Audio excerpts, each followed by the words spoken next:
Amit M Poojary ಅವರೇ, ನಮಸ್ಕಾರ. ನಮಸ್ತೆ ಸರ್. ಕೃಷಿ ಬೆಳೆಯಲ್ಲಿ ನೈಸರ್ಗಿಕ ಕೃಷಿಯ ಒಂದು ಮಹತ್ವ ಏನು ಅಂತ ಹೇಳ್ತೀರಿ? ಎಸ್ ಸರ್, ಖಂಡಿತ ಹೇಳ್ತೀನಿ ಸರ್. ಏನಾಗಿದೆ, ಈ ಸುಮಾರು ವರ್ಷಗಳಿಂದ ಕೃಷಿಯಲ್ಲಿ ಸುಮಾರು ಬದಲಾವಣೆ ಆಗ್ತಾ ಹೋಯಿತು ಸರ್.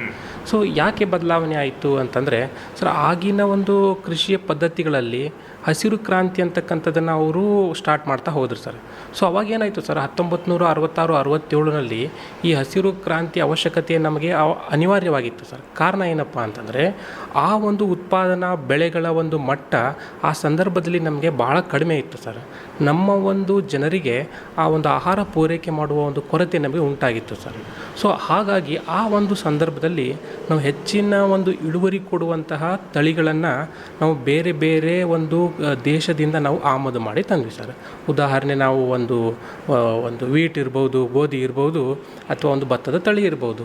ಸೊ ಅವಾಗೇನಾಯಿತು, ಆ ಒಂದು ತಳಿಗಳನ್ನು ನಮ್ಮ ಒಂದು ದೇಶಕ್ಕೆ ತಂದು ಆ ತಳಿಗಳಿಗೆ ನಾವು ಅದಕ್ಕೆ ಅನುಗುಣವಾದಂತಹ ರಸಗೊಬ್ಬರಗಳನ್ನು, ಕೆಮಿಕಲ್ಗಳನ್ನು, ರಾಸಾಯನಿಕವನ್ನು ನಾವು ಕೊಟ್ಟರೆ ಮಾತ್ರ ಆ ತಳಿಗಳು ಹೆಚ್ಚಿನ ಇಳುವರಿ ಕೊಡಲಿಕ್ಕೆ ಯೋಗ್ಯವಾದಂತಹ ತಳಿಗಳಾಗಿದ್ದವು.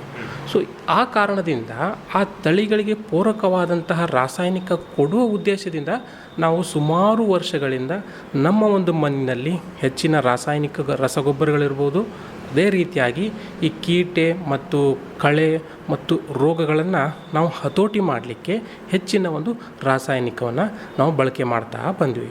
ಸೊ ಅದರ ಪರಿಣಾಮವಾಗಿ ನಮ್ಮ ಕೃಷಿಯಲ್ಲಿ ಏನಾಗಿದೆ ಅಂತಂದರೆ, ಮಣ್ಣಿನಲ್ಲಿರುವಂತಹ ಒಂದು ಸೂಕ್ಷ್ಮ ಜೀವಿಗಳಿರ್ಬೋದು ಅಥವಾ ಮಣ್ಣಿನಲ್ಲಿರುವಂಥ ಸಾವಯವ ಇಂಗಾಲವಿರ್ಬೋದು, ಇವು ಕಾಲಕ್ರಮೇಣವಾಗಿ ಅವುಗಳ ಒಂದು ಅಂಶ ಭೂಮಿನಲ್ಲಿ ಕಡಿಮೆ ಆಗ್ತಾ ಹೋಯಿತು. ಸೊ ಆದ ಕಾರಣ ಈ ಪ್ರಸ್ತುತ ನಾವು ಕೃಷಿ ಮಾಡಬೇಕಾದ್ರೆ ಅವುಗಳನ್ನು ಸರಿಪಡಿಸಿ ಆಹಾರದ ಒಂದು ಗುಣಮಟ್ಟವನ್ನು ನಾವು ಹೆಚ್ಚಿಸಲಿಕ್ಕೆ ಈ ರಾಸಾಯನಿಕ ಮಟ್ಟವನ್ನು ನಾವು ಕಡಿಮೆ ಮಾಡುವ ಒಂದು ಉದ್ದೇಶದಿಂದ ಈ ಒಂದು ನೈಸರ್ಗಿಕ ಕೃಷಿಯನ್ನು ನಾವು ಹೆಚ್ಚಿನ ಒತ್ತು ಕೊಡಬೇಕಾಗಿ ನಾವು ತಿಳಿತಾ ಬಂದ್ವಿ ಸರ್. ನಿಮ್ಮ ದೃಷ್ಟಿಯಲ್ಲಿ ನೈಸರ್ಗಿಕ ಕೃಷಿ ಅಂದರೆ ಏನು, ಹಾಗೂ ಸಾಂಪ್ರದಾಯಿಕ ಕೃಷಿಗೂ ಇದಕ್ಕೂ ಏನಾದರೂ ಪೂರಕವಾಗಿ ಇದೆಯಾ, ಹೇಗಿದೆ? Exactly sir. ಏನಾಗುತ್ತೆ ಅಂತಂದರೆ ಸರ್, ಸಾಂಪ್ರದಾಯಿಕ ಕೃಷಿಯಲ್ಲಿ ನಾವು ಹೆಚ್ಚಾನೆಚ್ಚು ನಾವು ಅಲ್ಲಿರ್ತಕ್ಕಂಥ ತಳಿಗಳನ್ನು ನಾವು ಬೆಳೆಸಿ ಆ ತಳಿಗಳಿಗೆ ನಾವು ಎಷ್ಟು ಬೇಕೋ ಅಷ್ಟೇ ಪ್ರಮಾಣದ ರಸಗೊಬ್ಬರ ಇರ್ಬೋದು, ಆಮೇಲೆ ನಮ್ಮ ಹಿಂದಿನ ರೈತರು ಈ ಕೊಟ್ಟಿಗೆ ಗೊಬ್ಬರ ಇರ್ಬೋದು, ಎರೆಹುಳು ಗೊಬ್ಬರ ಇರ್ಬೋದು, ಸೊ ಅವರಲ್ಲಿ ಸಿಗುವಂತಹ ಒಂದು ಕಟ್ಟಿಗೆ ಇರ್ಬೋದು, ಅವುಗಳನ್ನು ಬಳಸಿ ಗೊಬ್ಬರವನ್ನು ತಯಾರಿಸಿ ಅದೇ ಗೊಬ್ಬರವನ್ನು ಅವರು ತಮ್ಮ ಭೂಮಿಗಳಿಗೆ ಹಾಕ್ತಾ ಬಂದರು.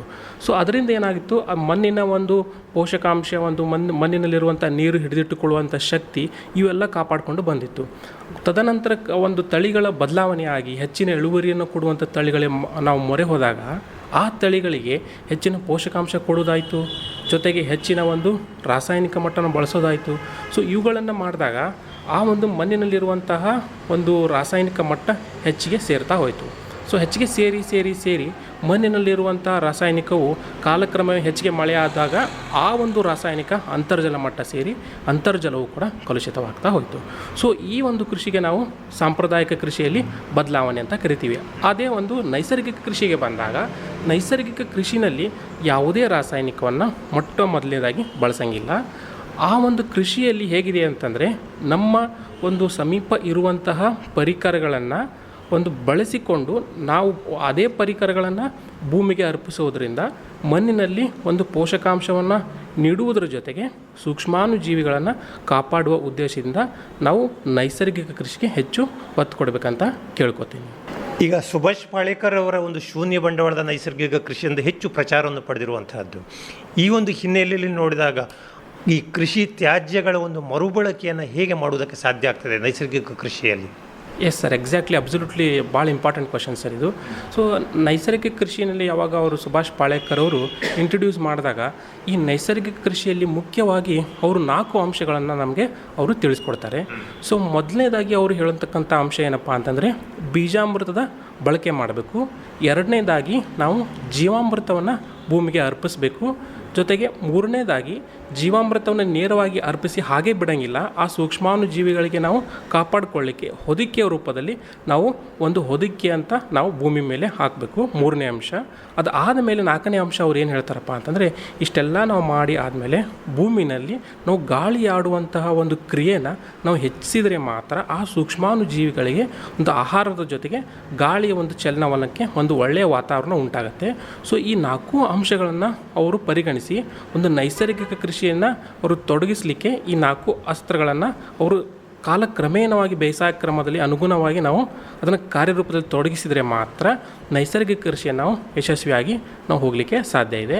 ಸೊ ಅದರ ಒಂದು ವಿಸ್ತಾರವಾಗಿ ನೋಡಬೇಕಾದ್ರೆ ಮುಖ್ಯವಾಗಿ ನಮಗೆ ಮೊಟ್ಟ ಮೊದಲು ಮುಂಗಾರು ಹಂಗಾಮಿನ ಪೂರ್ವದಲ್ಲಿ ನಾವು ಬೀಜೋಪಚಾರ ಮಾಡಬೇಕು. ಸೊ ಅದೇ ನೈಸರ್ಗಿಕ ಕೃಷಿಗೆ ಬಂದಾಗ ನೈಸರ್ಗಿಕ ಕೃಷಿನಲ್ಲಿ ನಾವು ರಾಸಾಯನಿಕವನ್ನು ಬಳಸಂಗಿಲ್ಲ. ಸೊ ಹಾಗಾಗಿ ಮುಂಬರುವಂತಹ ಬೀಜದಿಂದ ಹರಡುವಂತಹ ರೋಗಗಳನ್ನು ಹತೋಟಿ ಮಾಡಲಿಕ್ಕೆ ನಾವು ನಮ್ಮಲ್ಲೇ ಸಿಗುವಂಥ ಹಸುವಿನ ಸಗಣಿ ಇರ್ಬೋದು ಅಥವಾ ಹಸುವಿನ ಗಂಜಲ ಇರ್ಬೋದು, ಇವುಗಳನ್ನು ಬಳಕೆ ಮಾಡಿ ನಾವು ಬೀಜಾಮೃತ ಮಾಡಬೇಕು.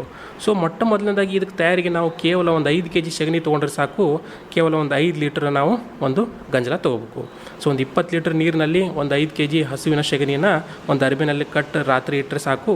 ಮಾರನೇ ದಿನ ಅದನ್ನು ಹೊರಗಡೆ ತೆಗೆದುಬಿಟ್ಟು ಅದಕ್ಕೆ ಸುಮಾರು ಒಂದು 5 ಲೀಟ್ರ್ ಗಂಜಲ ಹಾಕಿ ಸುಮಾರು ಒಂದು 5 ಗ್ರಾಮ್ ಅಥವಾ ಒಂದು 10 ಗ್ರಾಮ್ ಸುಣ್ಣ ಹಾಕಿ ಅದನ್ನು ತಿರುಗಿಸಿ ಆ ಒಂದು ದ್ರಾವಣ ಏನಿರುತ್ತಲ್ಲ ಅದೇ ದ್ರಾವಣವನ್ನು ಈಗ ಭತ್ತವನ್ನು ಅವರು ಬಿತ್ತನೆ ಕಾರ್ಯ ಅಥವಾ ನಾಟಿ ಕಾರ್ಯವನ್ನು ಕೈಗೊಳ್ಳೋದಾಗಿದ್ದರೆ ಆ ಭತ್ತದ ಸಸಿಗಳನ್ನು ತಂದು ಆ ಒಂದು ದ್ರಾವಣದಲ್ಲಿ 20 ನಿಮಿಷಗಳ ಕಾಲ ಅದ್ದಿ ಆಮೇಲೆ ನೇರವಾಗಿ ಅವರು ನಾಟಿ ಮಾಡಿದರೆ ಮುಂಬರುವಂತಹ ಈ ರೋಗವನ್ನು ಹತೋಟಿ ಮಾಡಲಿಕ್ಕೆ ಸಾಧ್ಯ ಆಗುತ್ತೆ.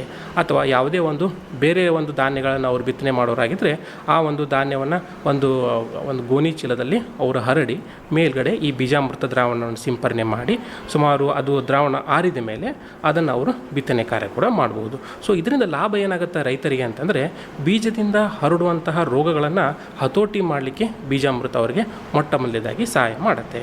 ಸೊ ಅದಾದ ಮೇಲೆ ಈ ಪೋಷಕಾಂಶದ ಕೊರತೆ ಬಂದಾಗ ಪೋಷಕಾಂಶವನ್ನು ಸರಿದೂಗಿಸಲಿಕ್ಕೆ ನಾವು ಇದರಲ್ಲಿ ರಾಸಾಯನಿಕವನ್ನು ಬಳಸಂಗಿಲ್ಲ. ಸೊ ಒಂದು ಬೆಳೆ ಸದೃಢವಾಗಿ ಬೆಳಿಬೇಕಂತಂದರೆ ಪೋಷಕಾಂಶದ ಅವಶ್ಯಕತೆ ಭಾಳ ಇರುತ್ತೆ. ಸೊ ಪೋಷಕಾಂಶವನ್ನು ಕೊಡಬೇಕಾದ್ರೆ ಮಣ್ಣಿನಲ್ಲಿರುವಂತಹ ಈ ಸಾರಜನಕ, ರಂಜಕ, ಪೊಟ್ಯಾಷ್ ಹಾಗೂ ಇನ್ನಿತರ ಪೋಷಕಾಂಶಗಳು ಆ ಒಂದು ಪೋಷಕಾಂಶ ಲಭ್ಯವಿದ್ದರೆ ಮಾತ್ರ ಬೆಳೆಗಳು ಹೀರ್ಕೊಳ್ಳಿಕ್ಕೆ ಸಾಧ್ಯ ಇದೆ. ಸೊ ಆ ಲಭ್ಯವಿರುವಂಥ ನಾವೇನು ಫಾರ್ಮ್ ಅಂತ ಕರಿತೀವಲ್ಲ ಅದು ಲಭ್ಯವಾಗಬೇಕು ಅಂತಂದರೆ ಅದಕ್ಕೆ ಸೂಕ್ಷ್ಮಾಣುಜೀವಿಗಳ ಪ್ರಭಾವ ಬೀರಬೇಕಾಗತ್ತೆ. ಸೂಕ್ಷ್ಮಾಣುಜೀವಿಗಳು ಆ ಒಂದು ಕರಗದಂತಹ ಪೋಷಕಾಂಶವನ್ನು ಅದರ ಮೇಲೆ ಪರಿವರ್ತನೆ ಮಾಡಿ ಕರಗುವ ಒಂದು ಸ್ಥಿತಿಗೆ ತಲುಪಿದಾಗ ಮಾತ್ರ ಆ ಪೋಷಕಾಂಶಗಳು ಬೆಳೆಗಳು ಹೀರಿಕೊಂಡು ಚೆನ್ನಾಗಿ ಇಳುವರಿ ಕೊಡಲಿಕ್ಕೆ ಸಾಧ್ಯ ಇದೆ. ಸೊ ಹಾಗಿದ್ಮೇಲೆ ನಮಗೆ ಎರಡನೆಯ ಅಸ್ತ್ರ ಬಹಳ ಸಹಾಯ ಮಾಡುತ್ತೆ. ಸೊ ಅದನ್ನು ಜೀವಾಮೃತದ ಮೂಲಕ ನಾವು ಸಾಧನೆ ಮಾಡ್ಬೋದು. ಸೊ ಹಾಗಿದ್ಮೇಲೆ ಜೀವಾಮೃತ ತಯಾರು ಮಾಡ್ಬೋದು ಯಾವ ರೀತಿ ಅಂತಂದರೆ ಕೇವಲ ಒಂದು 10 kg ಸಗಣಿ ತೊಗೊಂಡು ಆ ಒಂದು 10 ಲೀಟ್ರ್ ಒಂದು ಗೋಮೂತ್ರವನ್ನು ತೊಗೊಂಡು ಸುಮಾರು ನಾವು ಒಂದು 2 kg ಬೆಲ್ಲ ಇರ್ಬೋದು, ಆಮೇಲೆ 2 kg ಕಡಲೆ ಹಿಟ್ಟು. ಸೊ ಇದನ್ನು ತೊಗೊಂಡು ಒಂದು ಅರ್ಧ kg ನಮ್ಮ ಬದುವಿನ ಮಣ್ಣು. ಸೊ ಇಷ್ಟು ಸಾಮಗ್ರಿನ ತೊಗೊಂಡ್ಬಿಟ್ಟು ಒಂದು 200 ಲೀಟ್ರ್ ಇರುವಂಥ ಬ್ಯಾರಲ್ಗೆ ಮಿಕ್ಸ್ ಮಾಡಿ ಅದನ್ನು ಚೆನ್ನಾಗಿ ಒಂದು ವೃತ್ತಾಕಾರವಾಗಿ ಅದನ್ನು ಕಲಿಸ್ತಾ ಹೋದರೆ ಅದು ಸಂಪೂರ್ಣವಾಗಿ ತಯಾರಾಗುವಂಥ ರೀತಿಯಲ್ಲಿ ಬರುತ್ತೆ. ಸೊ ಅದನ್ನು ಒಂದು ಗೋಲಿ ಚೀಲದಿಂದ ಅದನ್ನ ಮೇಲ್ಗಡೆ ಮುಚ್ಚಿ ಅದನ್ನು ಸುಮಾರು ನಾವು 7 ದಿನಗಳ ಕಾಲ ಹಾಗೆ ನಾವು ಇಟ್ಬಿಟ್ರೆ ಅದರಲ್ಲಿರುವಂತಹ ಈ ಸೂಕ್ಷ್ಮಾಣುಜೀವಿಗಳ ಸಂಖ್ಯೆ ಹೇರಳವಾಗ್ತಾ ಹೋಗುತ್ತೆ. ಸುಮಾರು 7 ದಿನಗಳ ನಂತರ ಆ ಒಂದು ಜೀವಾಮೃತದಲ್ಲಿ ಈ ಸೂಕ್ಷ್ಮಾಣುಜೀವಿಯ ಬ್ಯಾಕ್ಟೀರಿಯಾ ಇರ್ಬೋದು, ಸಿಡೋಮೊನಾಸ್ ಇರ್ಬೋದು, ಟ್ರೈಕೋಡರ್ಮಾ ಇರ್ಬೋದು, ಈ ನಾವೇನು ಲ್ಯಾಬ್ರೇಟ್ರಿನಲ್ಲಿ ಐಸೋಲೇಟ್ ಮಾಡಿ ಅದನ್ನು ರಸಗೊಬ್ಬರದ ಮೂಲಕ ಜೈವಿಕ ಗೊಬ್ಬರ ಅಂತ ನಾವೇನು ತಯಾರು ಮಾಡ್ತೀವಲ್ಲ, ಇದೇ ಜೈವಿಕ ಒಂದು ಅಣುಜೀವಿಗಳು ಈ ಒಂದು ಜೀವಾಮೃತದಲ್ಲಿ ಹೇರಳವಾಗಿ ಸಿಗುವ ಸಾಧ್ಯತೆ ಇದೆ. ಸೊ ಹೀಗಾಗಿ 7 ದಿನಗಳ ನಂತರ ನಮಗೇನು ತಯಾರಾಗಿರುತ್ತಲ್ಲ ಅದು ಹೇರಳವಾದಂತಹ ಜೈವಿಕ ಅಣುಗಳಿರುವಂತಹ ಜೈವಿಕ ಗೊಬ್ಬರಕ್ಕೆ ಸಮಕ್ಕೆ ಆಗುವಂತಹ ಈ ಒಂದು ಜೀವಾಮೃತ ತಯಾರಾಗಿರುತ್ತೆ. ಸೊ ಇದನ್ನು ಬಳಕೆ ಮಾಡೋದು ಹೇಗಪ್ಪ ಅಂತಂದರೆ ಸುಮಾರು ಒಂದು 100 ಲೀಟರ್ ನೀರಿಗೆ ಒಂದು 5ರಿಂದ ಒಂದು 10 ಲೀಟರಷ್ಟಾದರೂ ನೀವೊಂದು ಜೀವಾಮೃತವನ್ನು ಮಿಶ್ರಣ ಮಾಡಬೇಕು. ಸೊ ಮಿಶ್ರಣ ಮಾಡಿ ಅದನ್ನು ನೀವು ನೇರವಾಗಿ ಒಂದು ಭೂಮಿಗೆ ಸಿಂಪರಣೆ ಮಾಡ್ತಾ ಹೋಗಬೇಕು. ಸೊ ಭೂಮಿಗೆ ಸಿಂಪರಣೆ ಮಾಡುವುದರಿಂದ ಏನಾಗುತ್ತಪ್ಪ ಅಂತಂದರೆ ಭೂಮಿಯಲ್ಲಿರುವಂಥ ಸೂಕ್ಷ್ಮಾಣು ಜೀವಿಗಳು ಅವುಗಳ ಸಂಖ್ಯೆ ಹೇರಳವಾಗ್ತಾ ಹೋಗುತ್ತೆ. ಸೊ ಅವಾಗ ಏನು ಕೆಲಸ ಮಾಡ್ತಾವಪ್ಪ ಅಂತಂದರೆ ಭೂಮಿಯಲ್ಲಿರುವಂತಹ ಈ ಒಂದು ರಂಜಕ ಇರ್ಬೋದು, ಈಗ ನಾವು ನೋಡಿರ್ಬೋದು ಶಿಲಾರಂಜಕವನ್ನು ಬಳಕೆ ಮಾಡ್ತೀವಿ. ಸೊ ಶಿಲಾರಂಜಕವು ಕರಗಿ ಆ ಒಂದು ಬೆಳೆಗಳು ಹೀರ್ಕೊಂಡ್ರೆ ಮಾತ್ರ ಬೆಳೆಗಳ ಅಭಿವೃದ್ಧಿಯಾಗಿ ಚೆನ್ನಾಗಿ ಇಳುವರಿ ಕೊಡ್ತೇವೆ. ಶಿಲಾರಂಜಕ ಕರಗಿಸಬೇಕಾದ್ರೆ ನಮಗೆ ಈ ಜೀವಾಮೃತದಲ್ಲಿರುವಂತಹ ಸೂಕ್ಷ್ಮಾಣುಜೀವಿಗಳು ಅವುಗಳನ್ನು ಕರಗಿಸಿ ಆ ಬೆಳೆಗೆ ಕೊಡಲಿಕ್ಕೆ ಸಾಧ್ಯ ಆಗುತ್ತೆ.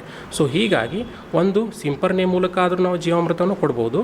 ಅಥವಾ ಯಾರಾದರೂ ಈ ಒಂದು ಹರಿ ನೀರಿನಲ್ಲಿ ಬಿಡೋರಾಗಿದ್ರಪ್ಪ ಅಂತಂದರೆ ಈ ಒಂದು ಡ್ರಮ್ ಇರುವಂಥ ಬ್ಯಾರಲ್ಲಿಗೆ ಒಂದು ಸಣ್ಣದೊಂದು ನೀರು ಹೋಗುವಂಥ ಒಂದು ಟ್ಯಾಪ್ ಫಿಕ್ಸ್ ಮಾಡಿ ಅದಕ್ಕೆ ಒಂದು ಫಿಲ್ಟರ್ ಮಾಡಿ ಹರಿ ನೀರಿನ ಮೂಲಕನಾದರೂ ಕೊಡ್ಬೋದು, ಅಥವಾ ಒಂದು ಹನಿ ನೀರಾವರಿ ಮೂಲಕ ಕೊಡೋದಾಗಿತ್ತಂದರೆ ಅದನ್ನು ಒಂದು ಫಿಲ್ಟರ್ ಮಾಡ್ಕೊಂಡ್ಬಿಟ್ಟು ಅದನ್ನು ಹನಿ ನೀರಾವರಿ ಮೂಲಕ ಆದರೂ ಕೊಡ್ಬೋದು. ಸೊ ಇದರಿಂದ ಪೋಷಕಾಂಶವನ್ನು ಜೊತೆಗೆ ಈ ಒಂದು ಸೂಕ್ಷ್ಮಾಣುಜೀವಿಗಳ ಒಂದು ಸಂಖ್ಯೆನೇ ಹೆಚ್ಚಳ ಮಾಡಲಿಕ್ಕೆ ಸಾಧ್ಯ ಆಗುತ್ತೆ.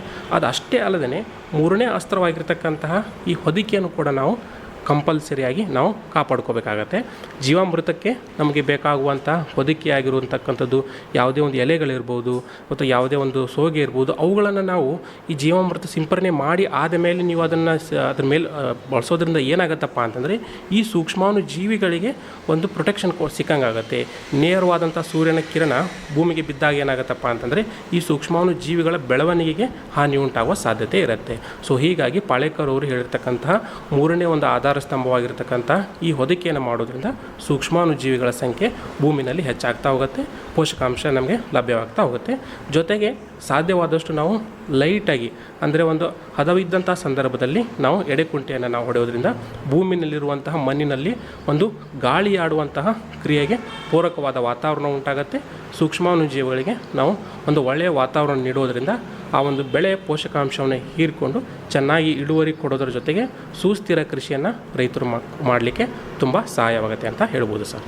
ಈಗ ಕಳೆ ನಿರ್ವಹಣೆ ಮಾಡುವಂತಹದ್ದು ಮತ್ತು ಕೃಷಿ ತ್ಯಾಜ್ಯದ ಒಂದು ಮರುಬಳಕೆ ಮಾಡುವಂತಹದ್ದು, ಇವೆರಡೂ ಕೂಡ ಈ ನೈಸರ್ಗಿಕ ಕೃಷಿಗೆ ಪೂರಕವಾಗಿ ಹೇಗೆ ಕೆಲಸ ಮಾಡ್ತದೆ ಅಂತ? ಹಾಂ ಸರ್, ಇದು ಭಾಳ ಇಂಪಾರ್ಟೆಂಟ್ ಕ್ವಶನ್ ಸರ್. ಯಾಕಂತಂದರೆ ಸರ್ ಈಗ ಕಳೆ ನಿರ್ವಹಣೆ ಮಾಡೋದು ಇಲ್ಲಿ ನಾವು ತುಂಬ ಕಷ್ಟಕರ ಅಂತ ಸ್ವಲ್ಪ ಜನ ಅಂತಾರೆ. ಯಾಕಂತಂದರೆ ಈಗ ನಾವು ಯಾವುದೇ ಒಂದು ರಾಸಾಯನಿಕ ಕೆಮಿಕಲ್ ಹೊಡೆದ್ರೂ ಕೂಡ ಈಗಿರುವಂಥ ಕಳೆಗಳನ್ನು ನಾವು ನಿರ್ಮೂಲನೆ ಮಾಡೋದು ತುಂಬ ಕಷ್ಟಕರ ಪರಿಸ್ಥಿತಿ ಇದೆ. ಸೊ ಅಂಥ ಸಂದರ್ಭದಲ್ಲಿ ನಾವು ನೈಸರ್ಗಿಕ ಕೃಷಿನಲ್ಲಿ ಬಂದಂತಹ ಕಳೆಗಳನ್ನು ನಾವು ನಿವಾರಣೆ ಮಾಡಬೇಕಾದ್ರೆ ನಮಗೆ ಇರುವಂಥ ಅಸ್ತ್ರ ಏನಪ್ಪ ಅಂತಂದರೆ ನಾವು ಆ ಒಂದು ಕಳೆಗಳನ್ನು ನಾವು ಹೊದಿಕೆ ರೂಪದಲ್ಲಿ ಮರು ನಿರ್ಮಾಣ ಮಾಡೋದು. ಸೊ ಹಾಗಂತಂದರೆ ಆ ಒಂದು ಕಳೆಗಳಿಗೆ ನಾವೇನು ಮಾಡಬೇಕು, ನಾವೊಂದು ಸ್ಲ್ಯಾಶರ್ ತೊಗೊಂಬಿಟ್ಟು ಅಥವಾ ಒಂದು ವೀಡ್ ಕಟ್ಟರ್ ತೊಗೊಂಬಿಟ್ಟು ಆ ಒಂದು ಕಳೆಗಳನ್ನು ನಾವು ಕಟ್ ಮಾಡಿ ನೇರವಾಗಿ ಅದನ್ನು ಭೂಮಿಗೆ ಸೇರಿಸೋದು. ಸೊ ಭೂಮಿಗೆ ಸೇರಿಸಿ ಆದಮೇಲೆ ಅದೇ ಒಂದು ಕಳೆಗಳಿಗೆ ನಾವು ಅದರ ಮೇಲೆ ಒಂದು ಜೀವಾಮೃತವನ್ನು ಸಿಂಪರಣೆ ಮಾಡಿ ಸೊ ಮತ್ತೆ ಅದಕ್ಕೆ ಹೊದಿಕೆ ಹಾಕೋದ್ರಿಂದ ಏನಾಗುತ್ತಪ್ಪ ಅಂತಂದರೆ ನಮ್ಮಲ್ಲಿರುವಂಥ ಕಳೆಗಳು ಅವುಗಳಲ್ಲಿ ಹೀರಿಕೊಂಡಂತಹ ಪೋಷಕಾಂಶಗಳು ಏನಾಗುತ್ತಪ್ಪ ಅಂತಂದರೆ ನಾವು ಮರು ಭೂಮಿಗೆ ಅದೇ ಕಳೆಯನ್ನು ನಾವು ಸೇರಿಸೋದ್ರಿಂದ ಆ ಹೀರಿಕೊಂಡಂತಹ ಒಂದು ಸಾರಜನಕ, ರಂಜಕ, ಪೊಟ್ಯಾಷಿಯಮ್ ಏನಿರುತ್ತಲ್ಲ ಕಳೆಯಲ್ಲಿ ಅದು ನೇರವಾಗಿ ಮತ್ತು ಮರು ಭೂಮಿಗೆ ಸೇರಿ ಅದೇ ರೂಪದಲ್ಲಿರ್ತಕ್ಕಂಥ ಸಾರಜನಕ, ರಂಜಕ, ಪೊಟ್ಯಾಷ್ ಮತ್ತು ನಮ್ಮ ಭೂಮಿಗೆ ಒಂದು ಲಭ್ಯವಾಗುತ್ತೆ. ಆ ಒಂದು ಲಭ್ಯವಾದಂತಹ ಪೋಷಕಾಂಶ ನಮ್ಮ ಬೆಳೆ ಹೀರಿಕೊಂಡು ನಮಗೆ ಚೆನ್ನಾಗಿ ಇಳುವರಿ ಕೊಡಲಿಕ್ಕೆ ಸಾಧ್ಯ ಆಗುತ್ತೆ. ಸೊ ಇದನ್ನು ನಾವು ಒಂದು ಬೆಳೆಯ ಪರಿವರ್ತನೆಯ ಒಂದು ಕಳೆಯನ್ನು ನಾವು ಪೋಷಕಾಂಶದ ರೀತಿಯಲ್ಲಿ ಪರಿವರ್ತನೆ ಮಾಡಿಕೊಂಡು ನಾವು ಹತೋಟಿ ಮಾಡೋದ್ರಿಂದ ಮಾತ್ರ ನೈಸರ್ಗಿಕ ಕೃಷಿಯಲ್ಲಿ ಕಳೆ ಹತೋಟಿ ಮಾಡಲಿಕ್ಕೆ ಸಹಾಯ ಆಗುತ್ತೆ ಸರ್. ಕೀಟ ಮತ್ತು ರೋಗಗಳ ಸಮಗ್ರ ನಿರ್ವಹಣೆ ವಿಚಾರದಲ್ಲಿ ಸಂಬಂಧಪಟ್ಟ ಹಾಗೆ ಈ ನೈಸರ್ಗಿಕ ಕೃಷಿಯಲ್ಲಿ ಇದನ್ನು ಹೇಗೆ ಸಾಧಿಸಬಹುದು ಅಂತ ಹೇಳಿ? ಎಸ್ ಸರ್, ಇದು ಬಹಳ ಇಂಪಾರ್ಟೆಂಟ್ ಕ್ವಶನ್ ಸರ್. ಯಾಕಂತಂದರೆ ನಾವು ಯಾವುದೇ ಒಂದು ರೋಗ ಕೀಟ ಒಂದು ಸಾಮಾನ್ಯ ಕೃಷಿ ಪದ್ಧತಿಯಲ್ಲಿ ಬಂದಾಗ ಅದಕ್ಕೆ ಅನುಗುಣವಾದಂತಹ ನಾವು ರಾಸಾಯನಿಕ ಕೀಟನಾಶಕ ಇರ್ಬೋದು ಅಥವಾ ರೋಗನಾಶಕ ಇರ್ಬೋದು ಅದನ್ನು ತಂದು ನಾವು ಹತೋಟಿ ಮಾಡ್ತೀವಿ. ಸೊ ಈ ನೈಸರ್ಗಿಕ ಕೃಷಿಯಲ್ಲಿ ಏನಾಗುತ್ತೆ ಅಂತಂದರೆ ಈ ಒಂದು ರೋಗಕ್ಕೆ ಇರ್ಬೋದು ಅಥವಾ ಕೀಟಕ್ಕೆ ಇರ್ಬೋದು, ಸೊ ಅದರದ್ದೇ ಆದ ಒಂದು ಅಸ್ತ್ರಗಳಂತ ಕರಿತೀವಿ. ಸೊ ಆ ಅಸ್ತ್ರದ ಒಂದು ಸಹಾಯದ ಮೂಲಕ ಕೀಟಕ್ಕೆ ನಾವು ಬಳಸೋದ್ರಿಂದ ಆ ಕೀಟಗಳನ್ನು ಹತೋಟಿ ಮಾಡಲಿಕ್ಕೆ ಸಾಧ್ಯ ಆಗುತ್ತೆ ಸರ್. ಸರ್ ಉದಾಹರಣೆಗೆ ಹೇಳಬೇಕಪ್ಪ ಅಂತಂದರೆ ಯಾವುದೇ ಒಂದು ಕೀಟದ ಒಂದು ಉಲ್ಬಣ ಹೆಚ್ಚಾದಾಗ ನಾವು ಆ ಒಂದು ಸಿಂಪರಣೆ ತೆಗೆದುಕೊಂಡಾಗ ಏನಾಗುತ್ತಪ್ಪ ಅಂತಂದರೆ ಕೀಟಗಳ ಸಂಖ್ಯೆ ಹೆಚ್ಚಾಗುತ್ತೆ, ನಮ್ಮ ನೈಸರ್ಗಿಕ ಅಸ್ತ್ರಗಳ ಒಂದು ಪ್ರಮಾಣ ಕಡಿಮೆ ಆಗುತ್ತೆ. ಸೊ ಹೀಗಾಗಿ ನಾವು ಶಿಫಾರಸು ಮಾಡೋದೇನಪ್ಪ ಅಂತಂದರೆ ಬೆಳೆಯ ಒಂದು ಬೆಳವಣಿಗೆಯ ಸಂದರ್ಭದಲ್ಲಿ ಸುಮಾರು ಒಂದು 15 ಅಥವಾ 20 ದಿನಗಳ ಅವಧಿಯಲ್ಲಿ ನಾವು ಏನು ಅವ್ರಿಗೆ ಸಜೆಸ್ಟ್ ಮಾಡ್ತೀವಪ್ಪ ಅಂತಂದರೆ ನೀಮಾಸ್ತ್ರ ಅಂತ ಕರಿತೀವಿ. ಸೊ ನೀಮಾಸ್ತ್ರ ಅಂತಕ್ಕಂಥದ್ದನ್ನು ಬೇವಿನ ಅಂಶದಿಂದ ಕೂಡಿರೋದ್ರಿಂದ ಈ ಬೇವಿನ ಒಂದು ಅಂಶದಲ್ಲಿ ಇರ್ತಕ್ಕಂಥ ಒಂದು ನಿಂಬಿಸಿಡಿನ್ ಕಂಟೆಂಟ್ ಏನಿದೆಯಲ್ಲ ಅದನ್ನು ಒಂದು ಈ ನೀಮಾಸ್ತ್ರದಲ್ಲಿ ನಾವು ಬಿಡುಗಡೆ ಮಾಡ್ತಾ ಹೋಗ್ತೀವಿ. ಸೊ ನೀಮಾಸ್ತ್ರದ ಮೂಲಕ ಏನಾಗುತ್ತಪ್ಪ ಅಂತಂದರೆ ಆ ಒಂದು ರಾಸಾಯನಿಕ ನಾವೇನು ತಯಾರು ಮಾಡ್ತೀವಲ್ಲ ಬೇವು ಇರ್ಬೋದು ಅಥವಾ ಜೊತೆಗೆ ಒಂದು ಸಗಣಿ ಇರ್ಬೋದು, ಸೊ ಆಮೇಲೆ ಗಂಜಲ ಇರ್ಬೋದು, ಸೊ ಇವು ಎಲ್ಲವನ್ನು ಬಳಕೆ ಮಾಡಿ 200 ಲೀಟರ್ ಇರ್ತಕ್ಕಂಥ ಟ್ಯಾಂಕ್ನಲ್ಲಿ ನಾವೇನು ನೀಮಾಸ್ತ್ರ ತಯಾರು ಮಾಡ್ತೀವಲ್ಲ ಸೊ ಇದನ್ನು ನಾವು ಸತತವಾಗಿ 15-20 ದಿನಗಳ ಅಂತರದಲ್ಲಿ ಮರು ಸಿಂಪರಣೆ ಮಾಡ್ತಾ ಬಂದಾಗ ಯಾವುದೇ ಒಂದು ಕೀಟ ಬಂದಾಗ ಏನಾಗುತ್ತಪ್ಪ ಅಂತಂದರೆ ಆ ಒಂದು ಕೀಟ ಈ ನಿಂಬಿಸಿಡಿನ್ ಇರ್ತಕ್ಕಂಥ ಇರ್ತಕ್ಕಂಥ ಒಂದು ಸ್ಮೆಲ್ ಅಥವಾ ಒಂದು ಕಂಟೆಂಟಿಂದ ಅದು ರಿಪಲೆಂಟ್ ಆಗಿ ಅದರ ವಿರುದ್ಧ ಅದು ಬೆಳವಣಿಗೆ ಆಗಲಿಕ್ಕೆ ಅದು ಹಿಂಜರಿತಾ ಹೋಗುತ್ತೆ. ಸೊ ಹೀಗಾಗಿ ಯಾವುದೇ ಒಂದು ಕಾಂಡ ಕೊರಕ ಇರ್ಬೋದು ಅಥವಾ ಯಾವುದೇ ಒಂದು ಹುಳ ಇರ್ಬೋದು, ಸೊ ಆ ಬೆಳೆಗೆ ನಾಶ ಮಾಡುವ ಒಂದು ಪರಿಸ್ಥಿತಿಗೆ ಬಂದಾಗ ನಾವು ಮುಂಜಾಗ್ರತವಾಗಿಯೇ ಈ ಒಂದು ಬೇವಿನ ನೀಮಾಸ್ತ್ರವನ್ನು ಬಳಸ್ಬೋದು. ಒಂದು ಅಥವಾ ಬೇವಿನ ಎಣ್ಣೆ ಕೂಡ ನಮ್ಮಲ್ಲಿ ಸಿಗುತ್ತೆ. ಬೇವಿನ ಅಸ್ತ್ರವನ್ನು ನಮ್ಮ ಕಡೆಗೆ ತಯಾರು ಮಾಡಲಿಕ್ಕೆ ಆಗದೇ ಇದ್ದ ಪಕ್ಷದಲ್ಲಿ ನೇರವಾಗಿ ನಾವು ಬೇವಿನ ಎಣ್ಣೆಯ ಮೂಲಕ ಅದನ್ನು ಕೂಡ ನಾವು ಸಿಂಪರಣೆ ಮಾಡ್ತಾ ಬಂದಂಗೆ ನಮ್ಮ ಒಂದು ಬೆಳೆಗೆ ರಕ್ಷಾ ಕವಚವಾಗಿ ನಾವು ಕೀಟಗಳನ್ನು ಹತೋಟಿ ಮಾಡಲಿಕ್ಕೆ ಸಾಧ್ಯ ಆಗುತ್ತೆ. ಈಗ ರೋಗದ ವಿಚಾರಕ್ಕೆ ಬಂದಾಗ ರೋಗಕ್ಕೆ ನಾವು ಬಹಳ ಸಿಂಪಲ್ಲಾಗಿ ಹತೋಟಿ ಮಾಡುವಂಥ ಅಸ್ತ್ರ ಅಂತಂದರೆ ನಾವು ಈ ಶುಂಠಿ ಅಸ್ತ್ರ ಅಥವಾ ಒಂದು ಕಾಳುಮೆಣಸು ಅಸ್ತ್ರ ಅಂತ ಕರಿತೀವಿ. ಸೊ ನಮ್ಮಲ್ಲಿ ಸಿಗ್ತಕ್ಕಂಥ ಹೆಚ್ಚಾಗಿ ಹೇಳ್ಬೇಕಂತಂದರೆ ಈ ಕಾಳುಮೆಣಸು ಹೆಚ್ಚಾಗಿ ಸಿಗುತ್ತೆ. ಸೊ ಅದನ್ನು ಒಂದು ತಯಾರು ಮಾಡುವ ರೀತಿ ಯಾವ ರೀತಿಯಪ್ಪ ಅಂತಂದರೆ 200 ಗ್ರಾಮ್ ಕಾಳುಮೆಣಸು ತೊಗೊಂಡು ಸುಮಾರು 2 ಲೀಟರ್ ನೀರು ತೊಗೊಳ್ಳೋದು. ಸೊ ಅದನ್ನು ಕುದಿಸ್ತಾ ಬಂದಾಗ ಸುಮಾರು ನಿಮಗೆ 1 ಲೀಟ್ರ್ ಅದು ನಿಮಗೆ ದ್ರಾವಣ ಉಳಿಯುತ್ತೆ. ಸೊ ಅದನ್ನು ಸೈಡಿಗೆ ಇಟ್ಬಿಡೋದು. ಸೊ ಇನ್ನೊಂದು ಏನು ಮಾಡಬೇಕು, 2 ಲೀಟ್ರ್ ಹಾಲು ತೊಗೊಳ್ಳೋದು, ಅದನ್ನು ನಿಧಾನ ಕುದಿಸ್ತಾ ಬಂದಾಗ ನಿಮಗೆ 1 ಲೀಟ್ರ್ ಹಾಲಾಗುತ್ತೆ. ಸೊ ಇಲ್ಲಿ 2 ದ್ರಾವಣವನ್ನು ನೀವು ಮಿಕ್ಸ್ ಮಾಡಬೇಕಾಗತ್ತೆ. ಒಂದು ಕಾಳುಮೆಣಸಿನ ದ್ರಾವಣ ಮತ್ತು ಹಾಲಿನ ಒಂದು ದ್ರಾವಣ. ಈ 2 ದ್ರಾವಣವನ್ನು ಮಿಕ್ಸ್ ಮಾಡ್ಕೊಂಡ್ಬಿಟ್ಟು ಅದನ್ನು ನೀವು ಸುಮಾರು ಹಾಗೇ ಇದನ್ನು ಕುದಿಸೋದ್ರ ಬದಲು ನೀವು ಆ ದ್ರಾವಣವನ್ನು ಮಿಕ್ಸ್ ಮಾಡಿ ಹಾಗೇ ಒಂದು 3 ರಿಂದ 4 ತಾಸು ಇಟ್ಟಾಗ ಆ ಒಂದು ಟೆಂಪ್ರೇಚರ್ ಕಡಿಮೆ ಆಗ್ತಾ ಬರುತ್ತೆ.